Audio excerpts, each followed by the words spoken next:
Do meu ponto de vista, o que pode melhor acontecer é que em algum momento esse mesmo sistema de COPs descubra que é preciso reconsiderar a própria convenção. E aí uma coisa muito importante. Hoje a gente sabe que 80% das emissões saem de 57 empresas. Essas 57 empresas estão em 34 países. Então, aos poucos, você teria muito mais resultados se o arranjo fosse só com esses 34 países ou essas 57 empresas ou a parte deles que topasse. E aí, essas tais COPs da convenção, se a convenção não fosse abolida e tal, por exemplo, poderiam começar a se reunir daqui de 5 em 5, que é um desperdício de tudo, de dinheiro, de energia, que é uma coisa assustadora. Nem abandonar a ideia de crescimento econômico, nem confiar nela cegamente. O José L. da Veiga, professor sênior do Instituto de Estudos Avançados da USP, recorre a essa dupla negativa para sintetizar a análise que ele faz em O Antropoceno e o Pensamento Econômico. Esse é o terceiro volume da trilogia dele sobre as humanidades e as ciências em um período de crise climática e transformação acelerada do planeta pela sociedade. No livro, o Zé L. revisita escolas e pensadores à margem do mainstream da economia para sustentar que a disciplina não acompanhou o avanço da fronteira do conhecimento e ainda passa ao largo, por exemplo, da teoria da evolução e da física moderna. Ele diz que, em razão disso, o pensamento econômico ignora os fluxos de energia e matéria envolvidos no processo de produção, o que faz com que economistas concebam um crescimento eterno e nos preocupem com as condições de vida das gerações futuras. Na nossa conversa, o Zé L. fala sobre as ideias de decrescer crescendo e crescer decrescendo, um caminho do meio entre manter o modelo atual e as propostas de decrescimento da economia. Ele também discute o impasse em arenas multilaterais dedicadas à crise ambiental, como as COPs. Para ele, negociações entre as corporações e os governos responsáveis pela maior parte das emissões teriam mais resultado que encontros anuais com a participação de mais de uma centena de países. Eu sou Eduardo Sombini e este é o Ilustríssima Conversa. Zé L., seja muito bem-vindo ao Ilustríssima Conversa, é um prazer ter você aqui. Bom, esse é o terceiro volume de uma série sobre o Antropoceno, né? O primeiro deles é de 2019, sobre o Antropoceno e a ciência do sistema Terra. Em 2023 você publicou o Antropoceno e as Humanidades, e agora o Antropoceno e o Pensamento Econômico, né? Queria que você falasse um pouco sobre a sua intenção ao escrever esses livros, né? E como esse último livro sobre o pensamento econômico dialoga com os volumes anteriores. Uhum. Bom, é um grande prazer estar aqui. Olha, quando começou o primeiro, eu não tinha ideia de que depois iriam surgir os outros dois. Quer dizer, o que aconteceu na ocasião foi que havia muito interesse da minha parte pela questão, principalmente disso que continua sendo chamado de ciência do sistema Terra, mas a minha sensação é que não é algo que tenha realmente se legitimado. Mas, enfim, uma interdisciplinaridade nas ciências naturais. Isso me atraiu muito, principalmente por causa de um programa que existia há muito tempo atrás, já acabou, que se chama IGBP, que era o programa Geosfera-Biosfera. Ele acabou, mas assim, se alguém procurar no site, é importante, né? Se procurar no Google, está tudo lá. Eles mantiveram um site com todo o material produzido durante os anos em que esse programa internacional funcionou. Mas foi justamente no seio desse programa que surgiu a ideia de Antropoceno. Eles estavam fazendo uma reunião em Cuernavaca, no México, e os paleontólogos, principalmente, não paravam de se referir ao Holoceno. E o Crutzen, que era prêmio Nobel de Química, mas naquele momento já estava muito enfronhado na pesquisa climática e tal, ele estava no auditório e falou, uma hora ele não aguentou e interferiu e falou, mas nós não estamos mais no Holoceno. Mas ele não tinha, e aí assopraram para ele Antropoceno. Tinha um pesquisador que já usava essa expressão, ele, mas ninguém tomava conhecimento. Mas na Nature sai um artigo do Crutzen em 2002, justificando a necessidade de que se falasse em Antropoceno, como nova época. Mas sem muita ainda noção de quando teria começado. Então ele estava pensando mais na questão climática, então ele se fixou mais na questão da Revolução Industrial. Mas aí a discussão fez com que outros entrassem e começassem. Não, mas a rigor, o antropoceno começou há 10 mil anos, quando a gente começou a agricultura. Começou a surgir tudo quanto é ideia. Né?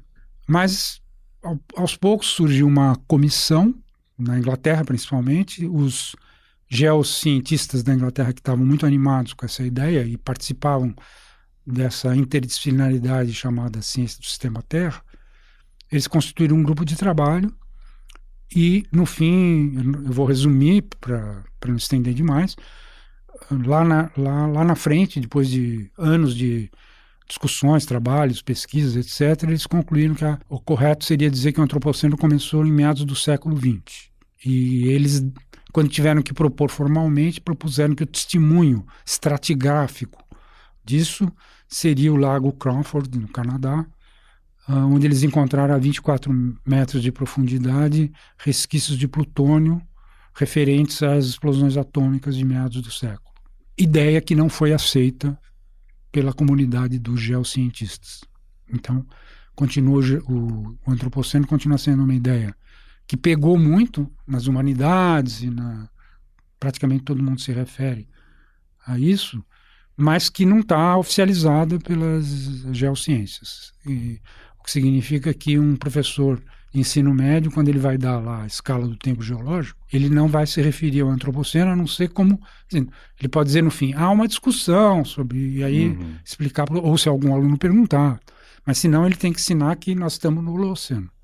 Então, foi isso. Eu fiz um seminário de pós-graduandos que estavam interessados no assunto e a gente percorreu toda a literatura até aquele momento, um pouco antes de eu escrever o livro. E aí eu vi que eu tinha material para um livro desse tipo, O Antropoceno e a Ciência do Sistema Terra. O título não era muito amigável, mas a editora concordou que seria o melhor. Então. Aí, na sequência, eu me senti compelido a escrever um sobre as humanidades e escrevendo sobre as humanidades, como é muito amplo, de depois destacar no terceiro o pensamento econômico, que é a minha área.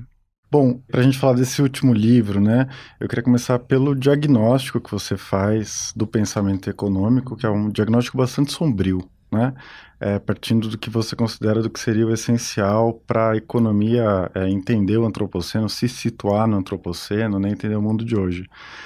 Você apresenta o retrato de uma disciplina atrasada, ensimesmada, que ignora o consenso científico de outras áreas do conhecimento, né? Você chega a escrever baseado em um autor importante a que você se refere, que a economia é uma disciplina escandalosamente avessa à teoria da evolução e à física moderna, né? E que forma seus estudantes, isso também é algo que você escreve, em cursos assustadoramente retrógrados. Então, eu queria perguntar, né, por que exatamente a economia chegou nos anos 2020 nessa situação, né? Quais os fatores principais explicam esse quadro? Seria muito difícil explicar e fazer as devidas nuances, porque, por exemplo, existe uma corrente muito secundária, vista pelos economistas como uma coisa heterodoxa, estranha, que é a economia evolucionária. Eu fiz recentemente uma resenha de um handbook sobre isso. Handbook normalmente traduzem por manual, mas no caso não é, né? É uma enorme, quase uma enciclopédia, assim, que você convida os principais pensadores do assunto, são 30, às vezes 60, né, sempre uns 30 ou 40 capítulos ou artigos, para dar um panorama do que é esse pensamento deles. Eles se auto-intitulam economia evolucionária.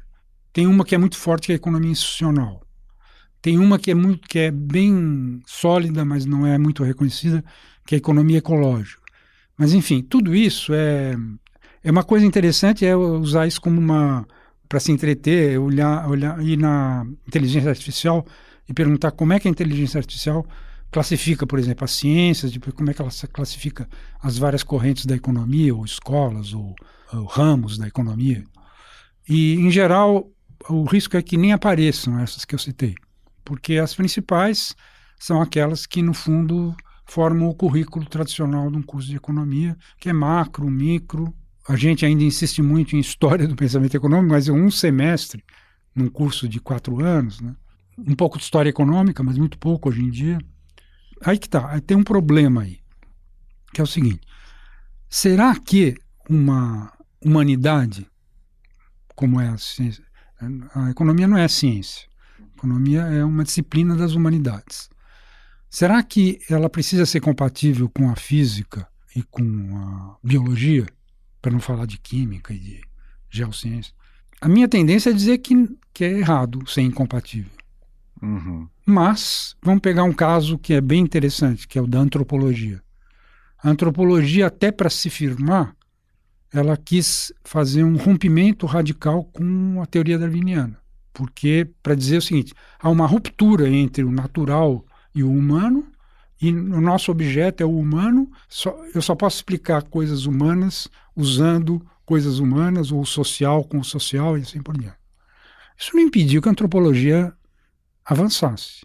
Mesma coisa aconteceu na economia. Tem ramos da economia que avançaram muito, principalmente aqueles muito afeitos à modelização, matemática, etc. Uhum. Mas tem um problema. A economia ainda hoje ela é absolutamente prisioneira da mecânica clássica, e principalmente da ideia de equilíbrio. E ignora totalmente a termodinâmica.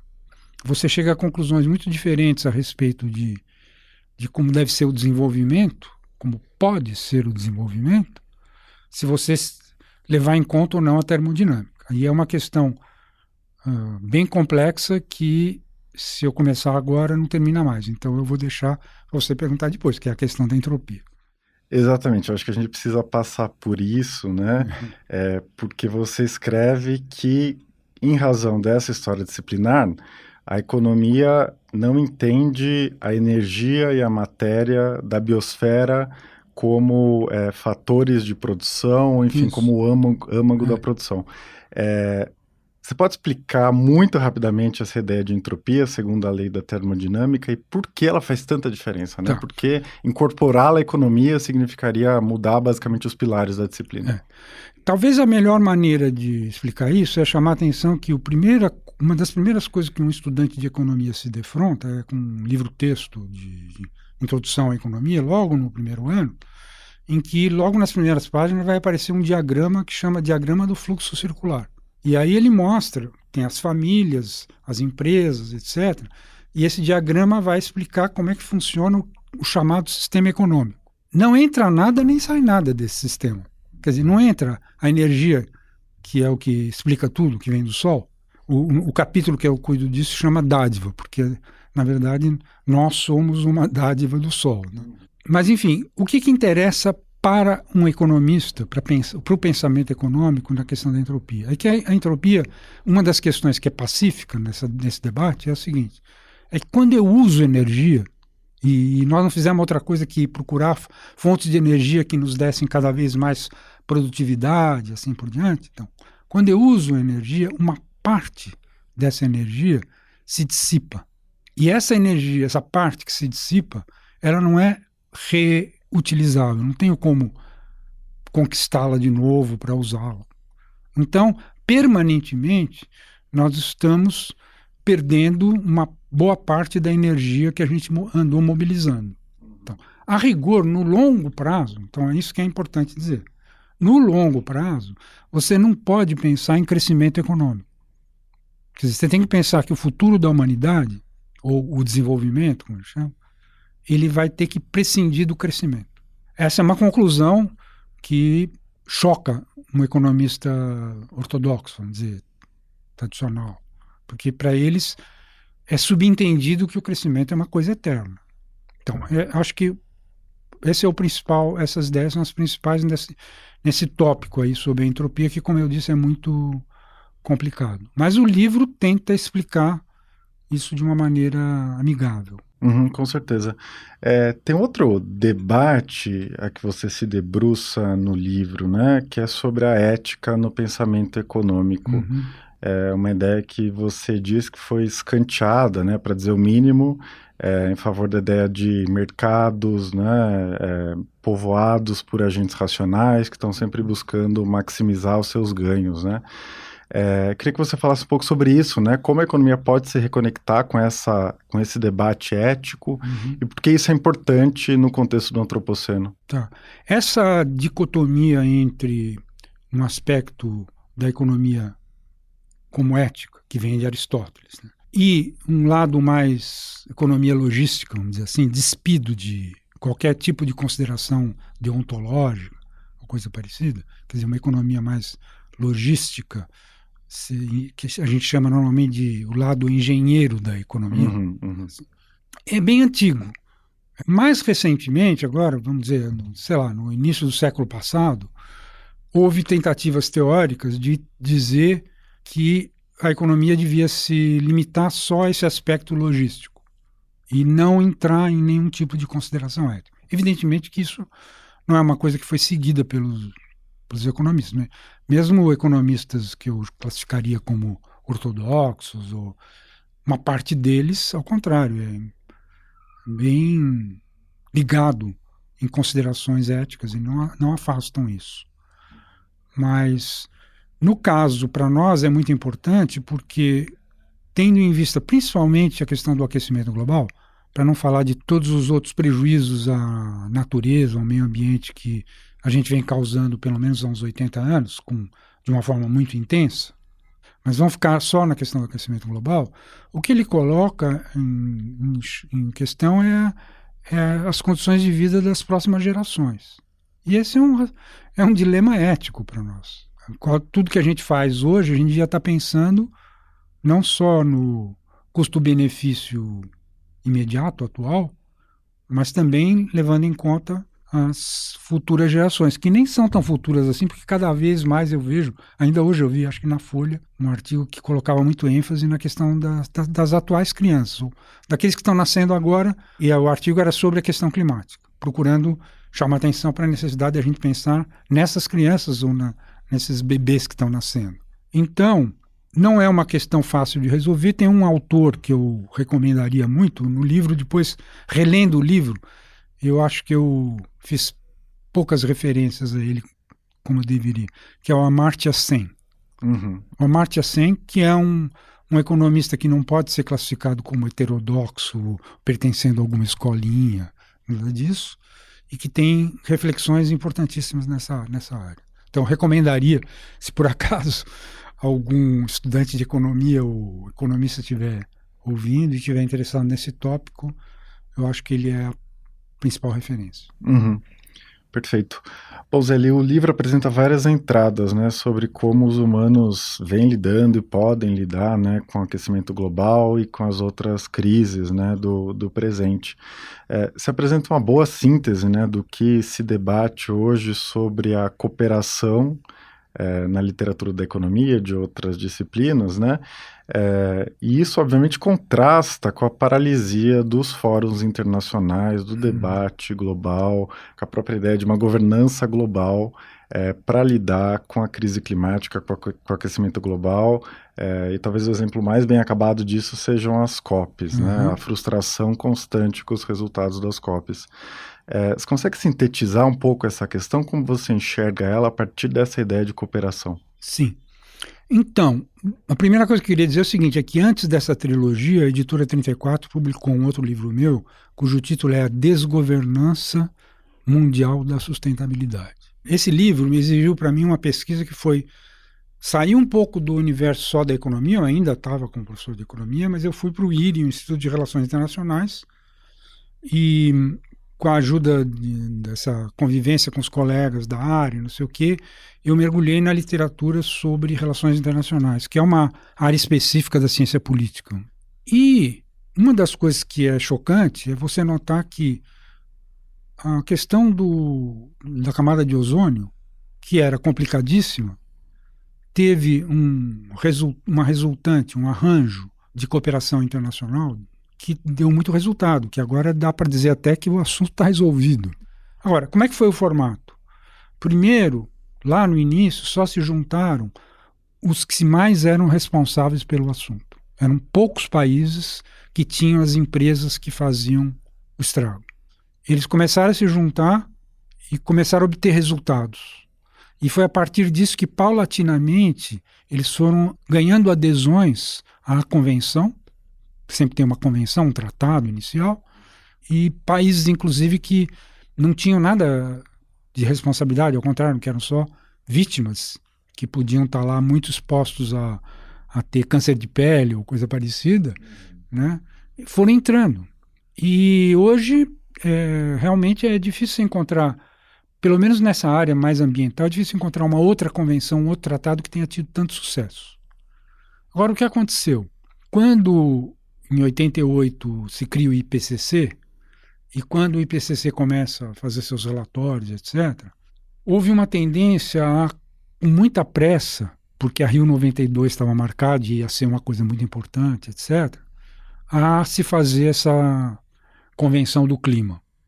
Não é a única, mas eu vou me restringir a ela, porque também coisas parecidas acontecem com a Convenção da Biodiversidade e outras que foram assinadas também na Rio 92. Mas o que interessa, no nosso caso, é a questão climática.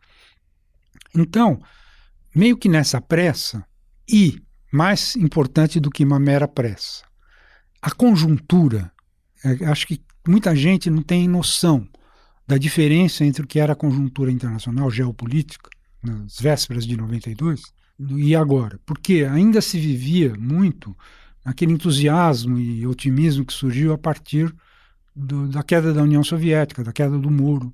Então, pareceu que se você botasse na mesma convenção de cara todos os países do mundo, e que você fazendo reuniões desses países anuais, quer dizer, hoje, assim, eu olhando com a facilidade de estar há tanto tempo distante disso, né? Parece uma coisa infantil. Imaginar que você poderia fazer uma assembleia anual de todos os países do mundo e chegar a algum tipo de decisão. Você tem um exemplo disso, que é a Assembleia Geral da ONU, que decide poucas coisas, é muito difícil. Você pode estudar quanto tempo leva para que algum país consiga emplacar uma decisão na Assembleia Geral da ONU. E às vezes algumas são muito boas e passam até despercebidas, né? Eu vou tentar me referir a algumas depois. Mas a Convenção do Clima, na verdade, criou uma arena para que houvesse disputas geopolíticas das mais variadas. No início, era sempre o Sul querendo dizer que a culpa era do Norte e que eles tinham que pagar. Depois disso, foram encontrando algumas saídas e tal. Chega lá no famoso Acordo de Paris de 2015, né? Deu um bom salto. Mas, enfim, em 2015, que a ideia é assim, não, então cada país vai determinar ele mesmo qual é a contribuição que ele pode dar. Imagine, isso foi um grande avanço. Em 2015, a convenção é de 92, em 2015 se chega ao seguinte, bom, então cada um de nós vai dizer até não sei que data, que contribuição que pode dar para reduzir as emissões. No meio disso, e aí é muito importante chamar atenção para isso, a partir de 2009, mais ou menos, principalmente em Oxford, um grupo que Oxford liderando, esses cientistas todos eles estão espalhados no mundo, né? Começaram a levantar essa ideia de que, bom, existem emissões que podem ser, de certa forma, retidas, abatidas, quando você, por exemplo, pega uma área que foi desmatada e restaura a floresta. E isso levou à ideia de compensação carbono, etc., que foi um tremendo desserviço também. Por quê? Porque até ali, quer dizer, tinha um lado bom e um lado ruim. O lado bom é que muitas empresas que olhavam para a questão do aquecimento global e viam sempre como um sacrifício ter que reduzir emissões, de repente falam, bom, então nós vamos também poder abater aquilo que a gente faz de positivo, tal. Então isso deu um certo incentivo, vamos dizer, que elas não simplesmente banissem a ideia do aquecimento global. Mas, por outro lado, as empresas que mais emitem, acharam o máximo isso aí. Por quê? Comprar uns créditos de carbono aí do pessoal que restaura na Amazônia, não sei o que lá, quando precisar, se a gente for muito pressionado, senão vamos continuar emitindo. Então, o resultado é só olhar o que aconteceu. Fala-se tanto no Acordo de Paris, mas do Acordo de Paris para cá, as emissões de gases de efeito estufa em geral, mas de CO2 equivalente, como se diz, de dióxido de carbono equivalente, não pararam de aumentar, num ritmo que é difícil imaginar se seria diferente. O impacto dos créditos de carbono nem começou a fazer cócegas, por enquanto. E as perspectivas é assim, de que, francamente, eu conheço muitos colegas que têm muito mais autoridade do que eu para falar, que acreditam que aí por volta de 2050 haja neutralidade de carbono, quer dizer, que vai continuar tendo um aquecimento global, ele vai continuar, mas que as emissões que estariam sendo feitas estariam sendo mais ou menos integralmente abatidas por esses descontos, né, do tal net zero, ou carbono zero, neutralidade de carbono. Quando eu olho os números, tal, não consigo. Eu acho que o máximo que se pode dizer é que talvez seja um problema que tenha solução neste século. Mas não vai ser desse jeito que você está imaginando aí, com essa convenção. Então, do meu ponto de vista, o que pode melhor acontecer é que, em algum momento, esse mesmo sistema de COPs descubra que é preciso reconsiderar a própria convenção. E aí uma coisa muito importante, que embora a minha resposta esteja sendo um pouco longa, eu vou dizer, porque ela é importantíssima, é o seguinte. Hoje a gente sabe, no início dessa discussão toda a gente sabia, mas hoje a gente sabe que 80% das emissões saem de 57 empresas. Uhum. Essas 57 empresas estão em 34 países. Então, se você juntasse esses 34 países, em vez de juntar 100 e uma vez por ano, eles não demorariam para encontrar uma maneira de se comprometer com um esquema de redução, por exemplo, um que é tradicionalmente usado é aquele chamado cap and trade, quer dizer, você fixa uma meta de redução das emissões para o ano que vem, por exemplo, e aí no ano que vem as empresas que tiverem conseguido atingir essa meta recebem créditos que poderão ser transferidos, vendidos para aquelas que ainda não conseguiram. Mas com um esquema desse tipo, por exemplo, é o que funciona no mercado de carbono europeu, para dar um exemplo. Então, aos poucos, você teria muito mais resultados se o arranjo fosse só com esses 34 países ou essas 57 empresas ou a parte deles que topasse. E aí, essas tais COPs da convenção, se a convenção não fosse abolida e tal, por exemplo, poderiam começar a se reunir daqui de 5 em 5, que é um desperdício de tudo, de dinheiro, de energia, que é uma coisa assustadora, né? Essas COPs. E a COP30 não vai ser diferente. Que expectativa você tem para a COP30? Mais do mesmo? Nada? No ponto de vista das negociações diplomáticas, assim, acho que vai ser praticamente mais do mesmo. Sempre aparece alguma coisa que você pode usar para dizer que foi um avanço, não sei o que lá, mas no frigir dos ovos não vai ter absolutamente nada de significativo nesse plano. Só que surgiu uma novidade que é muito importante. Não sei como, em setembro, quando o Lula esteve na ONU, lá no discurso que setembro, o Brasil em geral abre a Assembleia Geral da ONU todo ano em setembro, né? Ele foi lá e no discurso ele fez uma sugestão de que dessa vez que a COP30 iria ser na Amazônia e tal, que nós fizéssemos um balanço ético global. Ainda não se usa a sigla, mas logo logo a gente vai começar a falar em BEG, Balanço Ético Global. Ele sugeriu e o secretário-geral da ONU, que é fantástico, esse ótimo, o Antônio Guterres, aceitou. Só que, assim, a ideia é que o balanço seja feito a partir do momento em que todos os países apresentem seus compromissos nacionalmente determinados, os tais NDCs. E pouquíssimos países, por enquanto, apresentaram. Já deviam ter apresentado, mas não apresentaram. Então, vai ficar muito em cima do momento da COP, em novembro, que se terá esse conjunto e se poderá começar a fazer esse balanço. Então, não vai ser exatamente na COP, mas a COP, com isso, poderá ter desencadeado na sociedade civil uma dinâmica que ainda não existe, que é a sociedade civil mundial se mobilizar em torno desse balanço global ético, o balanço ético global, e isso gerar uma forma de maior responsabilização, pressão sobre o conjunto dos países. Eu escrevi até uma coluna recente com esse título, A Melhor Promessa da COP30. Se eu não estiver enganado, vai acontecer algo de muito positivo, mas vai ser meio que fora da COP em si, vamos dizer, daquilo que vai ser as negociações diplomáticas ali, que virou uma espécie de feira anual de lobistas, e não vai ser muito diferente dessa vez. E com conflitos, né, porque tem tanta gente lá na Amazônia mesmo mobilizada, tantas tendências da sociedade civil que estão muito mobilizadas em torno disso, que é provável que seja, de todas as 30, a mais difícil de conduzir, né? Então, foram ótimas as escolhas do diplomata Corrêa do Lago para dirigir, Anatone e tal, mas eles têm uma responsabilidade muito grande aí, a gente precisa torcer para que eles consigam se sair bem nessa tarefa.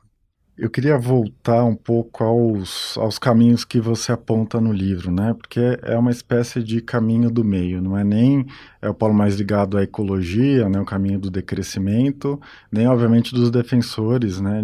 Do crescimento a qualquer custo, né? De continuar fazendo as coisas do jeito que elas são feitas há séculos, na esperança de que em algum momento alguma inovação tecnológica, um conjunto de inovações tecnológicas vá resolver os nossos problemas, a crise climática. Queria te pedir para explicar um pouco esse caminho do meio, né? Que de alguma maneira reconhece, obviamente, que o crescimento não pode ser ilimitado, mas que também não propõe puxar o freio de mão e tomar qualquer atitude drástica, né? O que você chama de crescer decrescendo ou decrescer crescendo, né? O que você quer dizer com essa ideia? Antes de entrar exatamente nela, deixa eu dizer uma coisa, que faltou como complemento de uma questão anterior.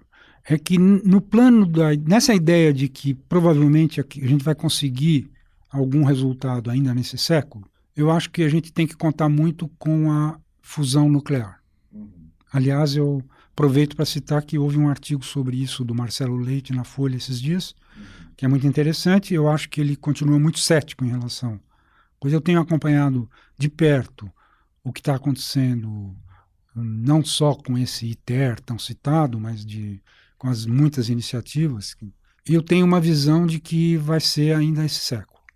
Ainda nesse século, nós vamos chegar a ter controle da fusão nuclear. E aí será um resultado fantástico. Até lá, ainda tem a ideia de que pode ter uma geração nova aí de mini usinas nucleares ainda de fissão, que sejam bem diferentes dessas que a gente conheceu e que talvez façam a transição. É a aposta do Bill Gates, né? Ele está investindo muito nisso. Tá, né? Então, eu diria que a gente não pode deixar... Quer dizer, é impossível. Essas previsões são sempre assim. Se tiver, sei lá, está tendo um confronto entre a Índia e o Paquistão lá, e os dois têm arma atômica, quer dizer, a gente não sabe. O uso de uma arma atômica, uma nova pandemia, coisas desse tipo podem acontecer e prolongar e fazer com que qualquer dessas previsões sejam, né? E com todas as incógnitas que nós temos a respeito da inteligência artificial, do impacto que ela ainda vai ter logo, pelo outro lado, né? Seria pelo um lado positivo. Mas, enfim, essa ideia de crescer decrescendo, decrescer crescendo, eu considero, na verdade, uma espécie de ovo de Colombo. Porque, assim, nessa ideia de que existiria, então, uma oposição com aqueles que dizem, olha, a fórmula que funcionou até hoje, quer dizer, você terá a população em queda em algum momento, ela está desacelerando, mas a gente já até pode calcular quando é que se estabiliza. Educação, inovações institucionais e tecnológicas, continuando, os problemas ambientais, eles meio que se resolvem pelos preços. Tem essa visão do outro lado. Então, esses seria assim, não tem que ficar discutindo se tem que ter ou não crescimento. Quanto mais crescer, melhor e pronto. No entanto, quando você para pensar em termos práticos, é o seguinte, tem coisas que não podem mais crescer e tem outras que são promissoras e que precisam crescer e precisa que tenha espaço para elas crescerem. É assim o tempo todo. Então, não se trata de dizer, por exemplo, para quem está com a responsabilidade da política econômica, que deva pisar no acelerador ou pisar no freio do crescimento. Ao contrário, assim, tem coisas aí que, por exemplo, tudo que emite demais, tudo que queima energia fóssil demais, o ideal é que decresça. No entanto, essas várias energias renováveis, que alguns chamam de limpas, não são tão limpas assim, mas enfim, as renováveis são promissoras, precisam crescer. Estou falando no terreno da energia, que é o principal, mas você pode encontrar exemplos em todos os terrenos, mesmo, por exemplo, assim, que tipo de agricultura que é melhor que cresça e que tipo de agricultura que é melhor que decresça. Então, é permanente essa, esse caminho do meio aí, no caso, como eu disse, me parece um ovo de Colombo. Agora, tem uma ideia importante que é o que eu procuro ressaltar no fim do livro, traz tudo isso, que o fundamental é desacoplar. Esse é o verbo-chave da mensagem, vamos dizer, que a gente pode tirar de uma análise sobre o antropoceno. Desacoplar, fundamentalmente, significa que eu tenho que procurar o máximo possível que estimular as atividades que usem menos energias fósseis e que, portanto, emitam menos. Por exemplo, não é o único desacoplamento que precisa ser feito, mas é o principal. Certo. Em relação à viabilidade política de uma agenda desse tipo, né? Porque a agenda do decrescimento é sempre vista como perdedora em eleições, porque, obviamente, né, você está impondo um limite à ideia de prosperidade, de crescimento econômico, isso é muito poderoso, né? Mais uma mudança como essa que você pensa, também parece que enfrenta inúmeros entraves, né? Então, só para fazer uma leitura um pouco pessimista do Brasil de hoje, por exemplo, né? O investimento em petróleo continua em alta, né? O consumo de carne continua em alta, né? Todos os vetores da crise climática, do aquecimento global, parece que não estão sendo enfrentados. Incentivo ao transporte individual, né? Enfim, são tantas frentes. Qual a viabilidade política, qual a perspectiva de uma agenda como essa, né, de investimentos verdes e de decrescimento nesses setores da economia que são muito intensivos em carbono, poluentes, etc., você enxerga na nossa conjuntura atual? Na conjuntura atual, eu diria que é uma inviabilidade. E o principal sinal disso é o Trump. Né? Claro.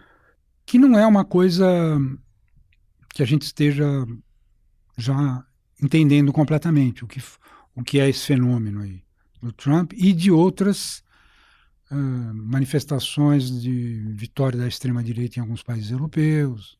Né? Então, eu tenho a impressão que a conjuntura é extremamente desfavorável, porque é o contrário. O Trump assumiu de uma maneira extremamente radical, no que se refere a essas questões, ser totalmente a favor de mais energias fósseis, etc, etc. Bom, não está sendo assim na China. A União Europeia é longe disso. A União Europeia, em geral, na vanguarda, teve que recuar um pouco ultimamente, mas, em geral, as decisões da Europa são vanguardistas nesse sentido. Houve muito erro, né, por exemplo, quando você tenta alguma medida em prol, vamos dizer, da luta contra o aquecimento global, no terreno das energias, né, que vai implicar em algum tipo de sacrifício para algum setor, é obrigatório que junto venha a compensação. Então, os mercados que surgiram, o mercado de carbono, todos, por exemplo, no Canadá eles são regionais, né? Então são vários, você pode estudar. Mas enfim, tem relatórios do Banco Mundial que mostram isso. Todos eles, quando impuseram algum tipo de imposto a algum tipo de combustível, em geral, propuseram uma redução do imposto de renda, junto, entende? Que é a maneira de tornar a questão aceitável. Agora, por exemplo, o caso famoso do Macron, que quis aumentar o imposto lá da gasolina e criou aquele movimento dos coletes amarelos, etc. Erros desse tipo, se são cometidos até num país como a França, imagina no resto do mundo. Pode acontecer. Então, isso contribui negativamente para uma perspectiva de uma agenda. Né? Eu não chego a chamar isso de agenda, mas é uma componente das agendas, né? E ela está, evidentemente, dependendo de uma evolução da conjuntura geopolítica que eu não me arrisco a coisa. O máximo que eu consigo dizer é o seguinte: não é forçoso que daqui a 3 anos esteja como agora ou pior. Pode ser que esteja melhor, não se sabe. Não é possível dizer. Tem muitas variáveis aí que as pessoas estão deixando. A gente não domina. Eu insisto muito nessa questão da inteligência artificial entendida como uma etapa avançada de uma coisa que começou há mais tempo, que é a revolução digital. Então, as inovações que surgem daí, por enquanto, o que aparentemente, no país onde a gente tem que ir mais maduro para a gente olhar, que é o caso dos Estados Unidos, o que dá para perceber é que isso criou lá uma polarização entre clusters de inovação, que são muito, não são só aqueles que normalmente são falados, Silicon Valley, estrada não sei o quê. Então, tem uns 3 que são sempre muito falados, mas, na verdade, existem clusters de inovação bem espalhados no território americano, mas entre eles, uma coisa que os estudiosos chamam de desertos de inovação, desertos tecnológicos. E é impressionante como coincide a votação do Trump nas 2 eleições com isso. Quer dizer, o quanto ele é, na verdade, uma reação contra essas áreas que tiveram mais inovação. É impressionante isso, é chocante. Eu suponho que o mesmo vai acontecer em outros países, talvez não com tanto contraste, e nesse sentido a gente iria para uma conjuntura cada vez pior. Mas ele não pode eliminar a possibilidade de que justamente essas inovações da inteligência artificial venham a trazer eventuais benefícios para esses que hoje estão nos desertos. Eu não gosto da palavra deserto, sabe por quê? Porque a gente fica sempre imaginando o deserto como uma coisa vazia. E, na verdade, os tais desertos de inovação são bem povoados. Por isso que eles dão votos para eleger um cara como o Trump, né? Essa raiva que surgiu. Mas, assim, eu não creio que a gente possa raciocinar em termos de que essa conjuntura atual, a atual conjuntura geopolítica mundial, permaneça assim ou pior por muito tempo. Porque a gente está acostumado a ver que essas coisas... Eu mesmo dei um exemplo aqui de um momento que foi extremamente favorável, depois as crises, né, de 2008 vieram a dificultar muito tudo. Mas... para construir a ideia, não posso condicioná-la ao fato da agenda ser ou não ser realista.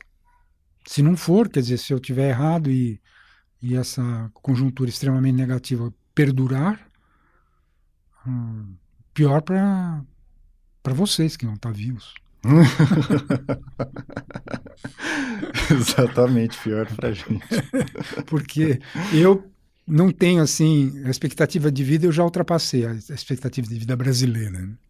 Já ultrapassei. Então, eu sou daqueles que já posso mais ou menos imaginar até quando o meu prazo de validade estaria.